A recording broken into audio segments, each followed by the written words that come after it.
don't be afraid to enjoy the validation. I feel like sometimes in our stance against how bad social media is, we've tried to resist the validation that likes and comments bring to us.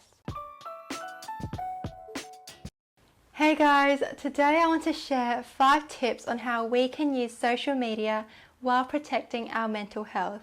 So there won't be any advice on taking a detox or to stop using social media, because we can't deny that social media has become such a huge part of our lives and the society that we live in. I know that there are a lot of concerns about social media nowadays, like privacy issues, mental health, body image problems, cyberbullying and addiction. These issues are definitely important, and I do agree that they need to be addressed. But for real changes to occur, I feel like there needs to be a lot of cooperation from many different stakeholders like companies and the government, and that may never happen or will happen extremely slowly. Also, realistically, I don't think a perfect form of social media exists, and there will always be problems with it in one way or another.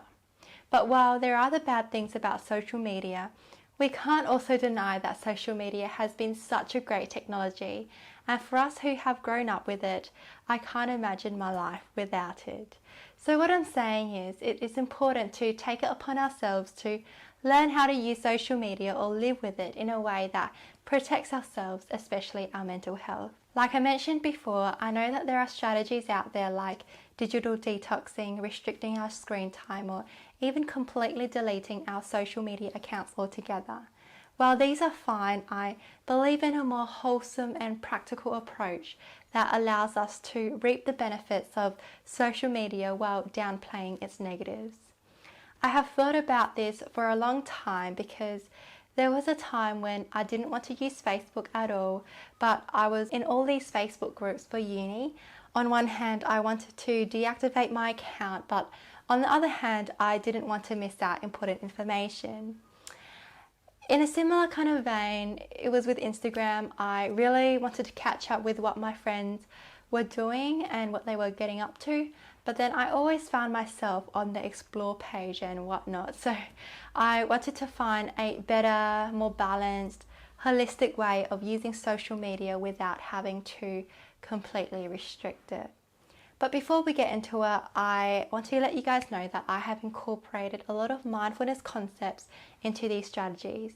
If you're not familiar with mindfulness, there is a lot to do with being in the present and being self-aware of our thoughts and actions. Anyway, so the first tip that I have is to always scroll with purpose.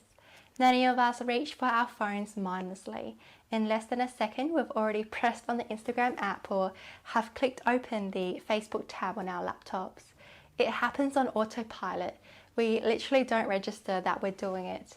This is where we then start to spend hours on social media without even realizing it.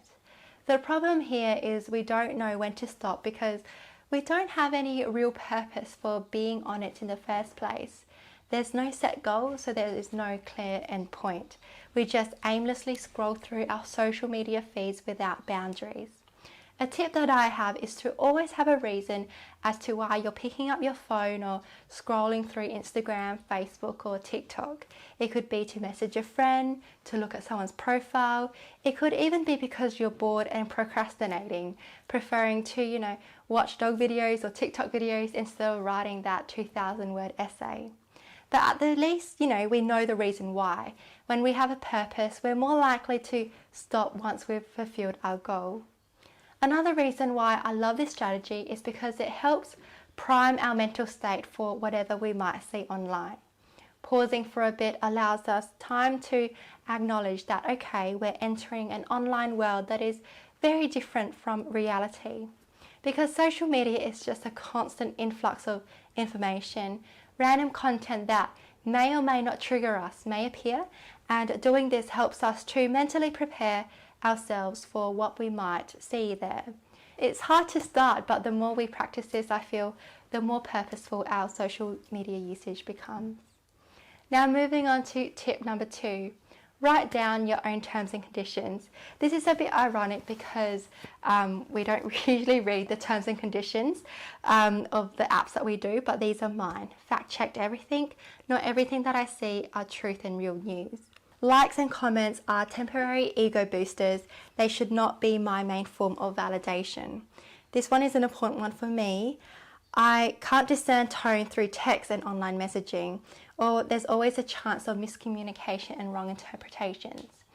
Also, everyone has a different upbringing, values, beliefs, and personality, so don't read into Facebook comments and Twitter threads too much. Also, not everything is a raw photo online. There are filters like Photoshop. A lot of effort goes behind the scenes to photos and videos. I feel like having these warnings that are important to me grounds me and helps me to discern reality from the online world. It's like when you sign up to go on a ride and they say go on at your own risk, and then they explain to you what the risks are. So I'm mentally prepared and braced for whatever I see, and it helps me to discern reality from the online world. Write the T&Cs according to what you feel about social media. Now, tip number 3, know when you start to fall down the rabbit hole. What I mean is, know when you start to compare yourself and get stuck in that cycle of comparison and self-depreciation. I remember back when I scrolled Instagram, my eyes would simply see pictures of beautiful girls wearing stunning clothes, eating delicious food while somehow still posing so aesthetically. Rather than appreciating for what it purely is, my mind translated it into beautiful people. I'm not as pretty, wearing stunning clothes that I can never look, good or forward. Eating delicious food, how can they eat so much while staying so slim? I should go on a diet, while somehow still posing so aesthetically. I can never pose like that in photos. Even if I was only on Instagram for 5 minutes, my self-esteem and confidence were already in tatters for the rest of the day. So I started to become more aware of when I started on that soul-crushing quest. I've learned to notice when I was about to engage in that sort of thinking, and instead I tried to counteract it with self-love, meditation, exercise, or try to shift my attention elsewhere. There are days when I'm still vulnerable to this sort of thinking, and it is hard, but the more we practice self-awareness, I feel like the more easier it becomes. Tip number 4, don't be afraid to enjoy the validation. I feel like sometimes in our stance against how bad social media is, we've tried to resist the validation that likes and comments bring to us. There is no denying that many of us love getting a lot of likes and comments on our posts, and because social media is so integrated in our society and what we do now, it's difficult to deny it. I don't have Snapchat, but my friends tell me that they feel validated when someone just opens or replies to their snap of their breakfast. In my opinion, it's better to embrace, accept, and enjoy all of the likes and comments we received online. Social media was designed to play on our innate emotions and desire to connect with each other. Why do you think they incorporated the like button in the first place? They've done so much research into how human behaviours to create a platform that we'll actually use.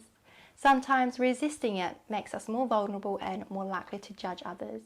What we should do is accept it, feel and relish the validation, and it's actually fun and a legal way to get a dose of dopamine from your phone, I think. But tip number 5, know the limits of it.